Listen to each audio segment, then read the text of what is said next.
ici, la voix de l'Amérique. Mesdames, Messieurs, bonsoir. Bienvenue dans Le Monde aujourd'hui. Voici les titres de ce journal. En Côte d'Ivoire, la coalition au pouvoir éclate. Le PDCI vient de mettre fin au processus de mise en place du RHDP, le parti unifié dont rêvait Alassane Ouattara.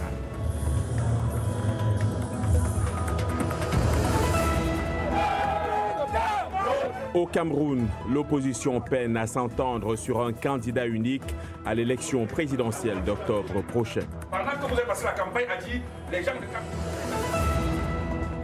Les États-Unis pourraient imposer des sanctions économiques à la Russie. Washington accuse Moscou d'avoir utilisé des armes biologiques dans l'empoisonnement de l'ex-agent double russe Sergei Skripal.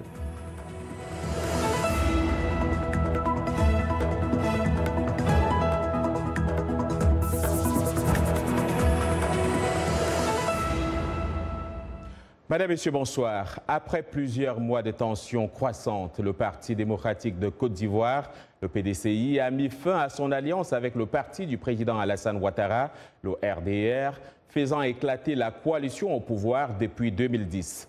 Une rupture qui marque la recomposition du paysage politique ivoirien, déjà en pleine effervescence avec la libération de l'ex-première dame Simone Gbagbo et des principaux responsables du Front populaire ivoirien, le FPI. On fait le point avec Irénée Herman Umbo. Le PDCI se retire du RHDP et présentera des candidats aux élections municipales et régionales sous sa bannière, selon le communiqué qui officialise la rupture entre les deux formations politiques. Pour rejoindre le parti unifié, le PDCI avait exigé que le RHDP présente un candidat unique à la prochaine présidentielle. Alassane Ouattara a refusé cette exigence et en retour a multiplié des pressions sur le parti. Avec la rupture annoncée, le PDCI envisage une nouvelle alliance électorale.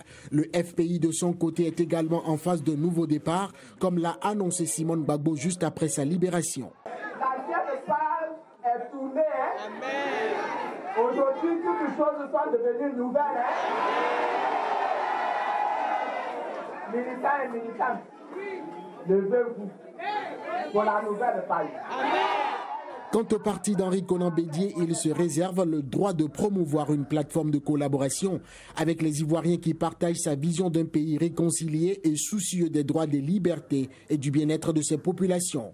Cela laisse-t-il entrevoir une prochaine alliance FPI-PDCI? La question reste encore posée. Accueillons sur ce plateau René Lec, analyste politique et fondateur des sites abidjanplus.com et ceneplus.com. René, bonsoir et merci d'être là. Je vous en prie. Herman le soulignait tout à l'heure, la question, les regards sont maintenant tournés vers les prochaines échéances électorales et le PDCI va présenter ses propres candidats. Est-ce une stratégie gagnante? Écoutez, je ne sais pas encore. On va voir quels sont les types d'alliances qu'ils vont mettre en place. Parce que de notre côté, leurs anciens alliés du RDR ou RHDP maintenant aussi seront de la partie. Donc la bataille sera serrée. Bon, pour l'instant, on ne peut pas dire, surtout quand on parle d'élections. D'abord, ils ont parlé des élections locales. Donc là, c'est très difficile d'anticiper. Et ensuite, les grandes élections de 2020.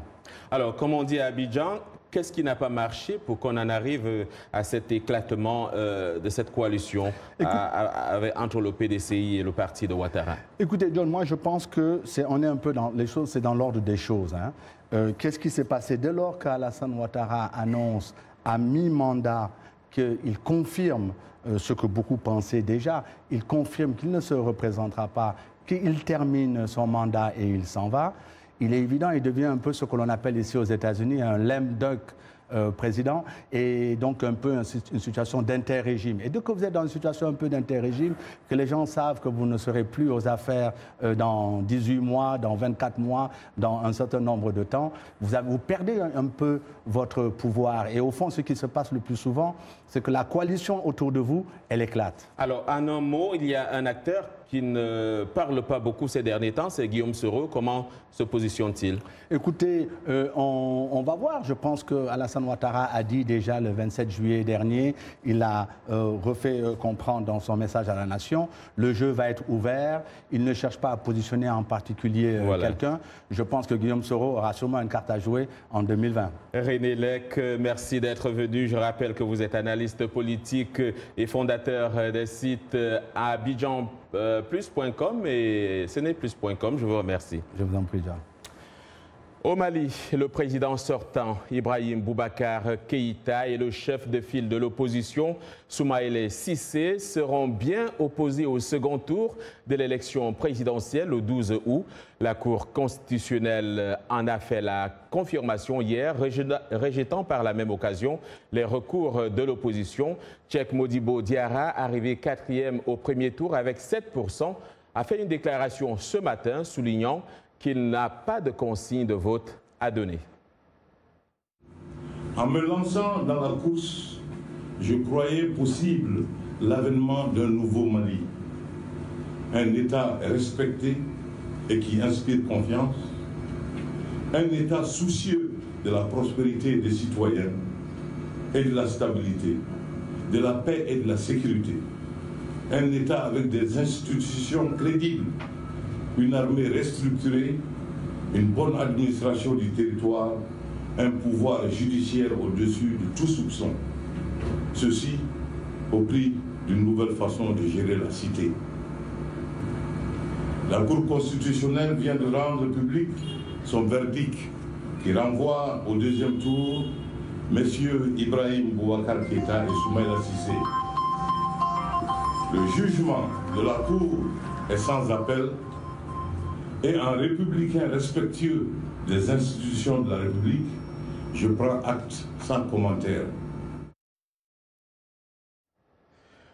Autre lieu, crise post-électorale en Guinée. Un accord politique a été trouvé mercredi soir entre l'opposition et la mouvance présidentielle, entraînant l'annulation d'une marche programmée ce jeudi à Conakry. L'opposition obtient la désignation de plusieurs présidents des conseils des quartiers et districts de plusieurs autres maires des communes rurales. En revanche, elle concède à la mouvance la mairie de Doubreka. Les contentieux dans 4 des 5 communes de Conakry seront réglés conformément aux dispositions légales. Les détails avec Zakaria Kamara. Les mots forts de cette rencontre ont été solution politique, mais aussi consensus. Consensus, oui, car l'opposition et la mouvance présidentielle ont obtenu chacune satisfaction à certaines de leurs revendications. Les deux partis conviennent de concéder à l'opposition 1. La désignation des présidents des conseils des quartiers et des districts dans les 26 quartiers et districts réclamés par l'opposition et du maire de la commune urbaine de Kindia.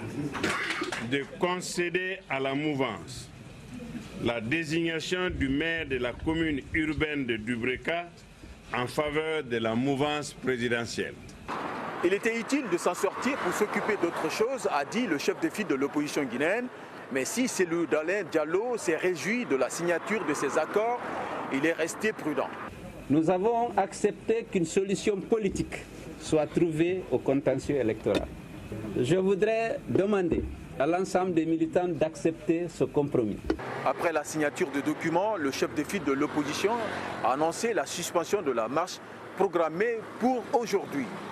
Zakaria Kamara pour VOA Afrique, Conakry. Au Cameroun, l'opposition peine à s'entendre pour présenter son candidat unique à l'élection présidentielle d'octobre prochain.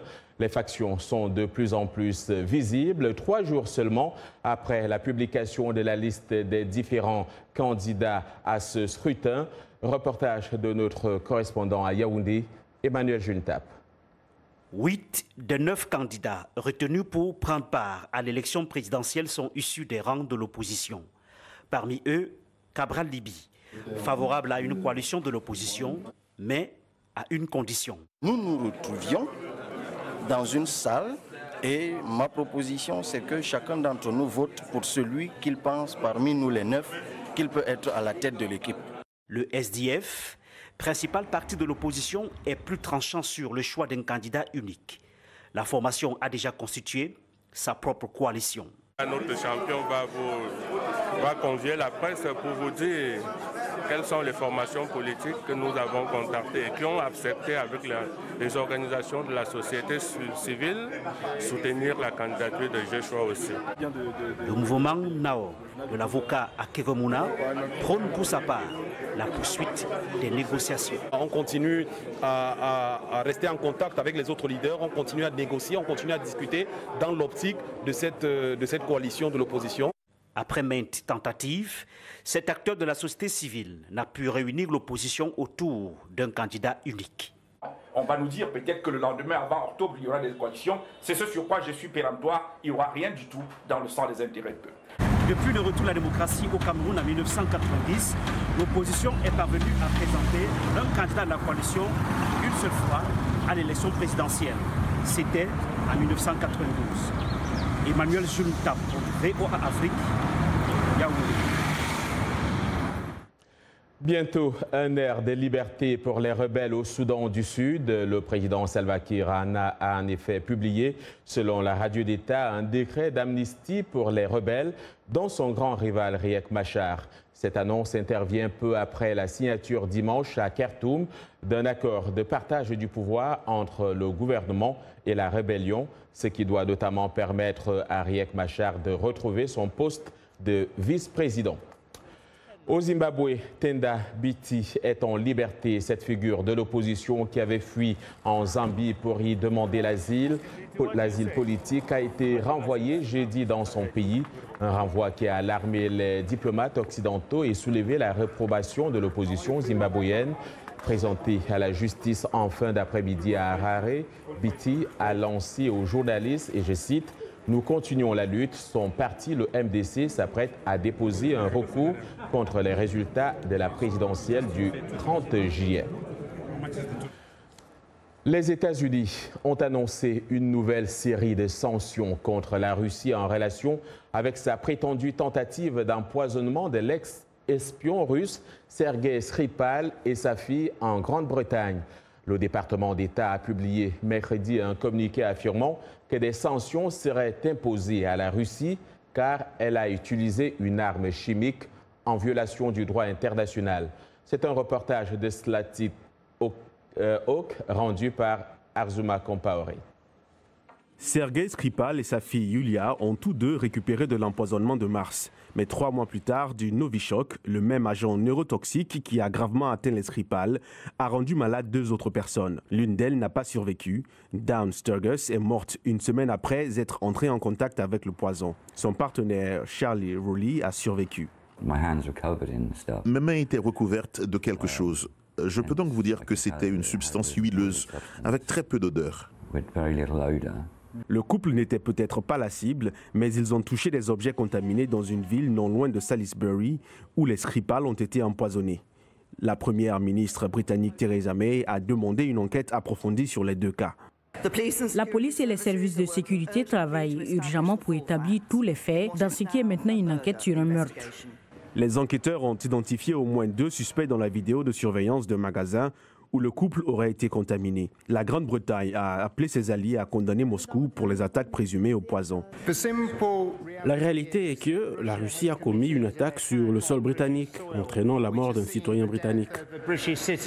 Le département d'État américain a déclaré mercredi que la Russie serait sanctionnée pour avoir enfreint le droit international en utilisant un agent neurotoxique mortel.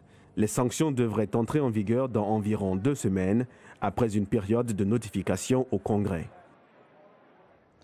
En Indonésie, une réplique de magnitude 6,2 a secoué Lombok ce jeudi, provoquant une nouvelle panique sur l'île touristique tropicale alors que le bilan officiel du séisme survenu 4 jours plus tôt s'élevait à 259 morts. Vous regardez Le Monde aujourd'hui en direct de Washington sur VOA Afrique.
Le Monde aujourd'hui en direct de Washington sur VOA Afrique. Voici les titres de cette seconde partie.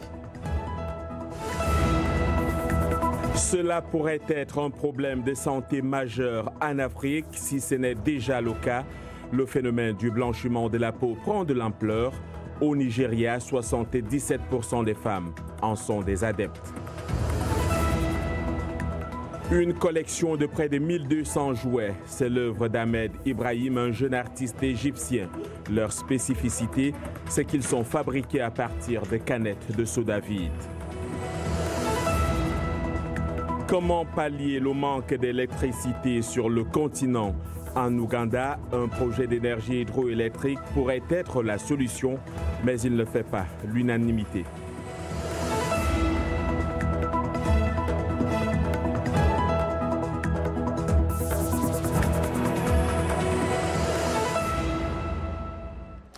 Aujourd'hui, c'est jeudi et comme tous les jeudis, nous avons rendez-vous avec la santé. C'est avec Mouamadou Oumfa, co-présentateur de l'émission Votre santé, votre avenir sur VOA Afrique. Mouamadou, bonsoir. Bonsoir, John. Alors, cette semaine, l'actualité encore, c'est Ebola, et notamment en RDC, où la campagne de vaccination a commencé à Mangina, épicentre de l'épidémie. En quoi consiste exactement cette campagne? Effectivement, John, ce qu'on appelle la vaccination en ceinture, c'est l'Organisation mondiale de la santé qui utilise ce terme, ce qui consiste à vacciner les personnes qui ont été ou sont exposées à la maladie, leurs contacts et les contacts des 10 contacts. Concrètement, on va vacciner d'abord les professionnels de santé qui sont directement exposés au cas confirmé d'Ebola dans les zones de santé touchées. Également, il y aura toutes les personnes qui ont été en contact avec les malades et les morts confirmés d'Ebola, ainsi que leurs contacts. Alors, on le sait déjà, le vaccin a démontré une efficacité, mais est-ce qu'il n'y a pas de risque d'effets secondaires? Y aurait-il un suivi pour les personnes vaccinées? Oui, John, comme tous les vaccins, il y a des risques d'effets secondaires. Dans le cas de ce vaccin, il peut y avoir des effets secondaires comme une légère fièvre ou des symptômes du rhume, des douleurs articulaires et des plaies dans les bras. Donc, au regard des précédentes campagnes de vaccination, on peut dire que ces risques sont faibles et ces effets sont mineurs. Y aura-t-il un suivi? Oui. Les équipes du ministère de la Santé envisagent de rendre des visites et de surveiller l'état de santé des personnes vaccinées. C'est bien de savoir qu'il existe un vaccin, mais il faut se rappeler que le vaccin n'est qu'un outil de prévention parmi tant d'autres. Un outil parmi tant d'autres, comme on le verra avec le docteur Baté Njoloko, qui est le directeur de la lutte contre l'épidémie. Il nous a expliqué les mesures de prudence que doivent prendre les populations pour éviter la propagation de la maladie. Écoutons le docteur Njoloko qui parle donc des mesures de prudence et de prévention. La première chose, c'est que la population ne doit pas paniquer. Ça, c'est ce qui serait pire que la population panique. Si la population ne panique pas, ça signifie qu'elle va suivre les consignes. Parmi les grandes consignes, c'est ce que nous sommes en train de faire déjà ici comme communication, c'est que les gens doivent se laver le plus fréquemment possible les mains au savon. Les chlores, nous en avons aussi. S'il y a du chlore, c'est encore mieux. Mais s'il n'y a rien de tout ça qui se lave au centre, que les gens arrêtent de se saluer en se serrant la main. Il faut arrêter ça. Et avec ces trois éléments-là, nous pensons déjà qu'on ferait un pas. Le deuxième pas, c'est que s'il y a un frère, un cousin, un enfant qui fait la fièvre, amenez-le à l'hôpital. C'est nous qui saurons dire que non, cette fièvre c'est la malaria, cette fièvre c'est la fièvre typhoïde, cette fièvre c'est Ebola. À la maison, on ne peut pas les dire. Et en fait de compte, tous les lieux d'attroupement, il faut vraiment que les responsables mettent les points de lavage des mains. Voilà, merci au docteur Bat Njoloko. Merci à vous, Mouamadou, d'être venu. On vous retrouve la semaine prochaine. On va donc en Afrique et on reste en santé. Le phénomène du blanchiment de la peau continue malgré les mises en garde des experts médicaux contre les risques pour la santé. Rien qu'au Nigeria, près de 70% des femmes utilisent régulièrement des produits éclaircissants selon l'OMS. Faisons le constat avec Blanche Sanou. Comme un rituel, chaque matin, Adjoki utilise sa crème éclaircissante avant de se rendre au travail. Elle a commencé l'utilisation de ces produits il y a 7 ans. Au fil du temps, sa peau est devenue irritée et des taches sombres y sont apparues. Elle a moins de 40 ans, même si aujourd'hui elle semble beaucoup plus âgée. Mais selon Adjoki, son teint est beaucoup mieux qu'avant. Cette crème est bonne parce que si vous en utilisez une autre, vous pouvez avoir des coups de soleil. Depuis que j'ai commencé à utiliser ce produit, les gens m'ont fait des compliments. Ma peau n'est ni trop foncée ni trop claire, je garde mon teint naturel. En Afrique, le blanchiment de la peau est en plein essor. Les femmes et les hommes achètent des crèmes qui éclaircissent la peau en réduisant la production de mélanine. De la classe la plus pauvre à la classe moyenne et la classe riche, bon nombre d'entre elles blanchissent leur peau. Lors de ma dernière recherche, j'ai découvert au marché que 6 personnes sur 10 décapent la peau. De nombreux pays ont interdit les crèmes, dont certaines contiennent des ingrédients nocifs. Mais la faute des monde a conduit à un marché noir qui est presque impossible à réglementer. Et dire que les effets secondaires peuvent être graves, incluant même le cancer. Vous commencez à affecter non seulement les couches supérieures de la peau, mais vous affectez aussi les couches profondes, à tel point que tout le processus est inversé. Les autorités de certains États africains utilisent de plus en plus les réseaux sociaux pour publier des messages préventifs et avertir des dangers de ces produits cosmétiques. En sport, Yacouba Ouedraogo est là. Et Yacouba, l'actualité au Cameroun, c'est l'arrivée du dieu qui va diriger la sélection nationale. Bonsoir John et bonsoir à tous. Merci. Effectivement, nommé sélectionneur samedi dernier, le Néerlandais Clarence Seedorf est arrivé à Yaoundé la nuit dernière. Le sélectionneur adjoint Patrick Kluivert a lui aussi atterri ce jeudi. Le dieu a été reçu par Dieudonné Api, président du comité de normalisation de la Fédération camerounaise de football. Les 2 techniciens auront la lourde tâche de défendre à domicile le titre de champion d'Afrique acquis en 2017 par les Lions sous l'ère Hugo Bross. Et puis, le mercato se termine et ça bouge sur le marché des transferts. L'international camerounais Franck Zambo Anguissa devrait déposer ses valises en Angleterre. Bien coté en Première Ligue, le milieu de terrain de 22 ans va quitter l'Olympique de Marseille pour rejoindre le promu Fulham. Le montant de la transaction est estimé à 30 millions d'euros. Le Lion indomptable composera l'entrejeu du club anglais avec l'Ivoirien Jean-Michel Seri, lui aussi recruté cet été. Et pour finir, c'est un rêve devenu réalité pour Thibaut Courtois. Le gardien international belge, 26 ans, a signé ce jeudi son contrat avec le Real Madrid. Le club merengue a déboursé un montant estimé à 35 millions d'euros pour s'assurer les services de Courtois qui s'est engagé pour 6 ans. Le meilleur gardien du mondial russe avait déjà joué en Liga à l'Atlético Madrid entre 2011 et 2014 avant de rejoindre Chelsea en Angleterre. Et donc, voilà pour les sports.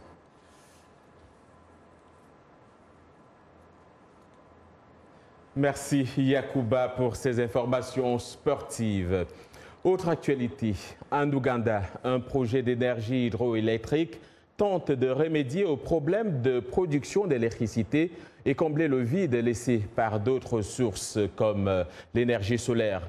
Cependant, des experts disent que ces travaux ont un impact négatif sur l'environnement et le tourisme dans la région. Les précisions sur ces débats avec Lily Erling. Aujourd'hui, vivre sans électricité devient de plus en plus difficile. Un projet d'énergie hydraulique en Ouganda, financé en partie par la Chine, s'attaque aux pénuries d'électricité dans ce pays. Situé à 20 minutes du village de Nampani, le projet devrait augmenter la capacité électrique du pays de 23% et réduire le prix du courant pour en faire le plus bas de l'Afrique de l'Est.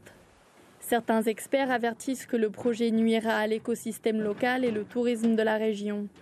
Mais d'autres disent le contraire. On entend des voix différentes, mais nous avons fait une étude environnementale. Ce lac est le plus petit de la zone.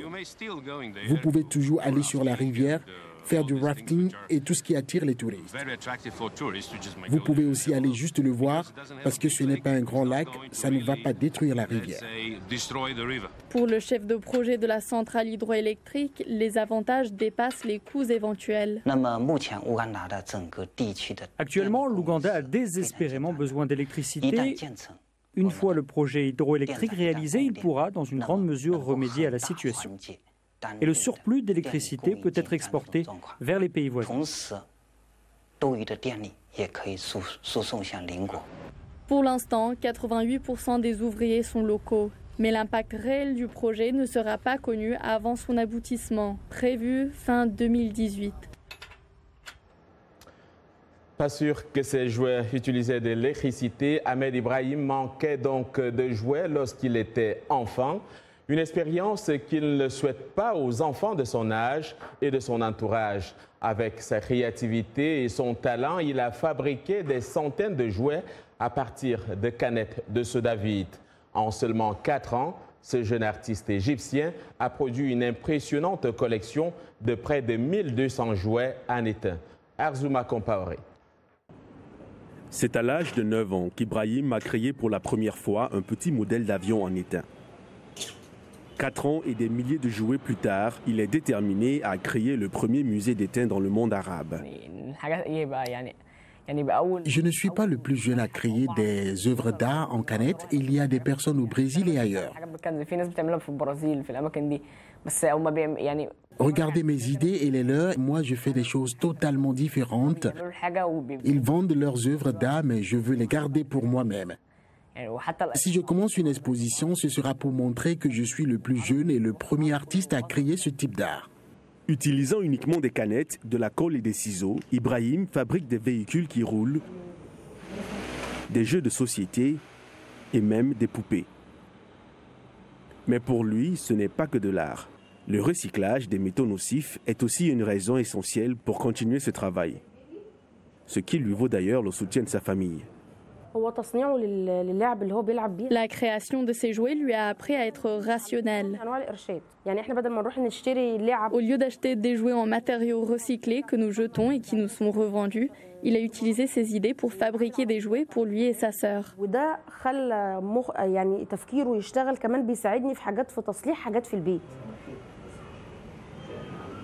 Quand les gens voient les jouets d'Ibrahim, ils ont du mal à croire qu'ils sont faits à partir de canettes. Ce qui continue d'encourager le jeune artiste qui à présent souhaite être connu dans le monde entier.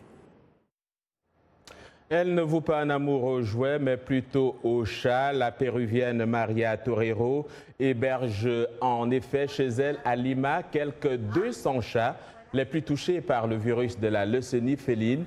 Il existe de nombreux abris, dont beaucoup sont dédiés à l'adoption, mais ne veulent hélas pas accueillir des chats malades, c'est-à-dire qu'ils n'accueillent pas de chats atteints de leucémie. Voilà pourquoi elle a décidé de consacrer son temps à des chats que personne ne voulait. C'est la fin de ce journal. Merci de l'avoir suivi. J'aurai le plaisir de vous retrouver demain, même heure, même lieu, sur cette même chaîne. S'il plaît à Dieu. Bonne soirée à tous.